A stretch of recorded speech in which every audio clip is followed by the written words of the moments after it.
para lang po mas malinaw, kasi kanina doon sa balita namin ang sinasabi, 1 week pa daw yung kinakailangan bago po talaga maging operational itong General Santos Airport. Pero doon po sa naging assessment ninyo, pwede na nga po ba yung mabuksan this week or anytime? Mga ilang days po kaya? Yes ma'am, no. Liliwanagin ko lang po, no. So kahapon nagpunta po tayo doon. So ang una po natin ginawa, nagdala po tayo ng mga structural engineers po natin independent. First to check the runway, which is operational. Okay yung runway, wala masyadong damage. As in talaga walang damage except for the apron, pero negligible damage lang. Now yung sa tower po kasi, mga pitak-pitak po na nangyari. So we have to check kung talaga it involves the structural integrity of the tower.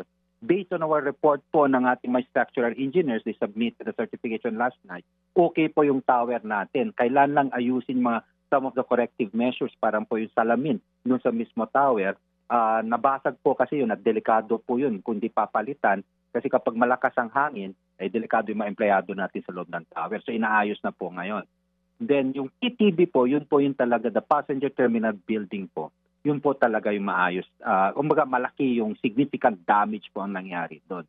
Nonetheless po, since okay yung runway, ang ginawa po natin since yesterday po, pinayagan natin yung mga sinasabi nating military flight, humanitarian flight, cargo flight, and all gen aviation flights kasi hindi naman po ginagamit yung PTB.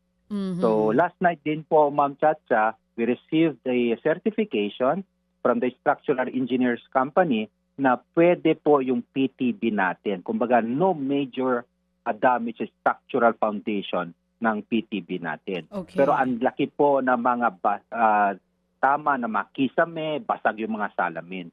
So ang ginawa po natin yesterday po, no, together, nagpadala na rin po tayo ng mga airlines representatives.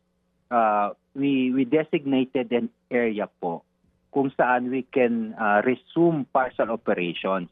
Kasi yun talagang utos ng ating Pangulo na ibalik talaga kaagad yung serbisyo ng ating mga paliparan without sacrificing the safety of the passengers, the crew, and the employees.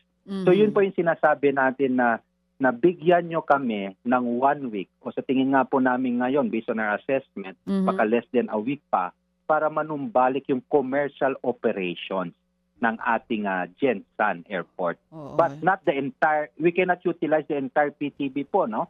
So only a partial. Pero kapag I don't know if we have photos na po, nilinis na po natin yung mga debris, the electrical power, we made sure na restored na po last night, pati yung water supply, lahat po yan inayos na po natin. Para po ngayon, sisimulan na lang po natin yung pag-aayos ng designated area where we can do a partial operation. Yun, at least malinaw po ngayon. For military flights, it's now open. Pero for commercial flights, it will be open hopefully a week from now. Partial operations. Tama po?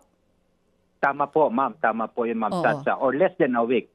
It's more of a coordination sa airlines po natin kasi nga po ang ginagawa din natin ngayon sa scheduling din po. Kasi before, sa laki ng ating airport, pwede magsabay-sabay yung ating mga flights. So we can have, parang we can give a comfortable space sa ating pasahero dati po. Ngayon, since a portion na lang po ng ating airport ang magagamit na safe, habang inaayos yung iba, the board up natin, kailangan may proper scheduling po yung mga flight. Otherwise, magkukumpul-kumpul po yung mga pasahero, kawawa naman po sila, mainitan sila.